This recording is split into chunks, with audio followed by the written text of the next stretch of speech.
Cinderella.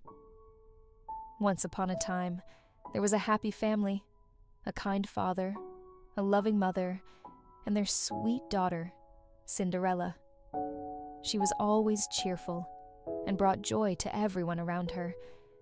Let's play little mice hide and seek in the garden. Cinderella spent her days playing with the birds and mice. They were her best friends, and she was kind to everyone.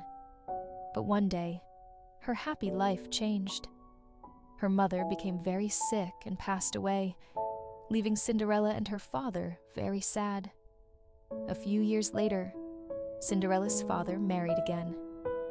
His new wife came to live in their home with her two daughters, Anastasia and Della.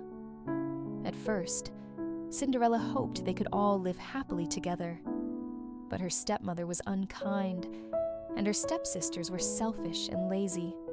Cinderella, sweep the floors, wash our clothes, make us breakfast, from morning to night. Cinderella worked hard, doing all the chores while her stepmother and stepsisters did nothing.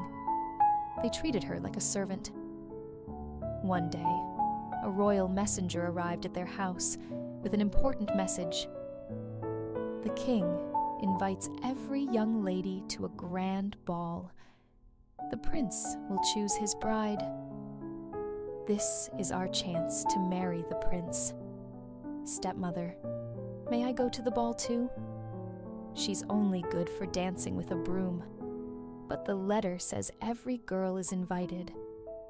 Of course, dear, but only if you finish all the chores and find something suitable to wear. Oh, thank you. Cinderella ran up to her room and pulled a dress out of her trunk.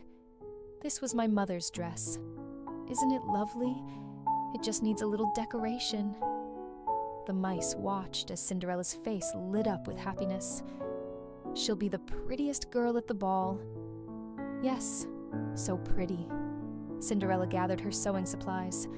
I'll need a sash and some beads to fix it.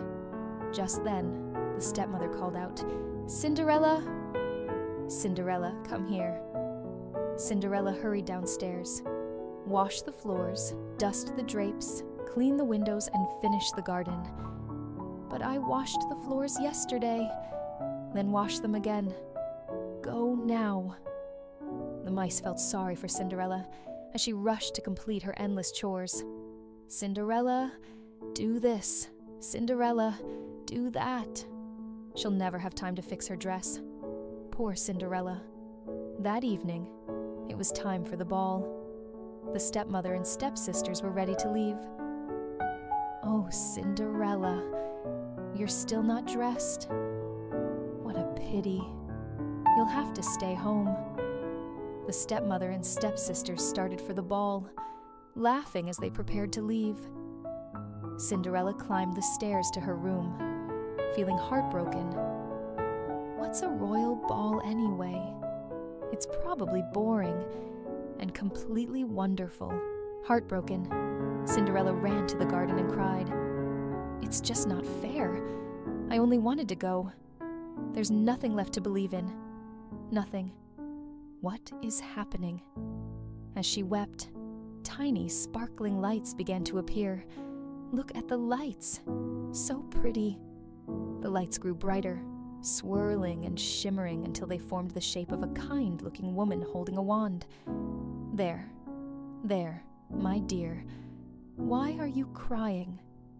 Who are you? I'm your very godmother, and I'm here to help you. There's nothing left to believe in. Nothing. But you must believe in something, or I wouldn't be here at all. Now dry your tears.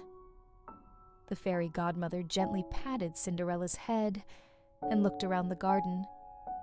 The fairy godmother waved her wand with a flick of her wrist, and a soft glow surrounded the garden. Let's see what we can do for you, my dear. The garden seemed to sparkle with magic, and everything Cinderella needed was right there, waiting to be transformed. Remember, the magic will end at midnight. Be home before the clock strikes 12. The ball had already started, and the grand hall was filled with music and dancing. But the king was not pleased. "My son must find a bride tonight." The prince had danced with many ladies at the ball, but none had captured his heart. Perhaps love at first sight is just a fairy tale.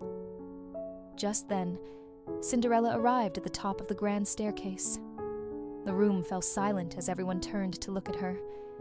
She's so beautiful, like a dream come true. The prince immediately walked up to Cinderella and asked her to dance. "May I have this dance with you? She's stealing all the attention. She looks familiar somehow." The prince and Cinderella danced gracefully across the floor. Everyone in the hall watched in amazement. When the dance ended, the prince took Cinderella's hand and led her to the garden. The two walked together under the stars, talking and laughing. The clock began to chime. "I must go." "Wait, don't leave." But Cinderella didn't stop. She ran down the steps so quickly that she lost one of her glass slippers. The prince picked up the slipper and held it close. "I will find her. This slipper will lead me to my bride." By the time Cinderella reached home, all she had left to remind her of the magical night was one sparkling glass slipper. The next morning, the news spread throughout the kingdom. The prince will marry the girl whose foot fits the glass slipper.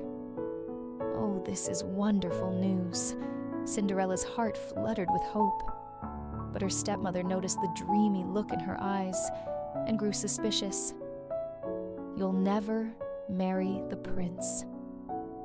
The cruel stepmother locked Cinderella in her room and kept the key in her pocket.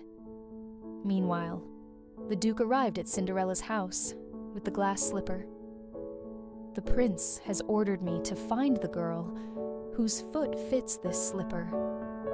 Anastasia tried to force her foot into the slipper, but it was way too big. Oh no, Della's toes didn't even fit. Are there any other young ladies in this house? No, there's no one else. Just then, Cinderella appeared at the top of the stairs. "May I try on the slipper?" But as the footman carried the slipper toward her, the stepmother tripped him, and the glass slipper fell to the floor, shattering into tiny pieces. Everyone. Now she can't prove it's her.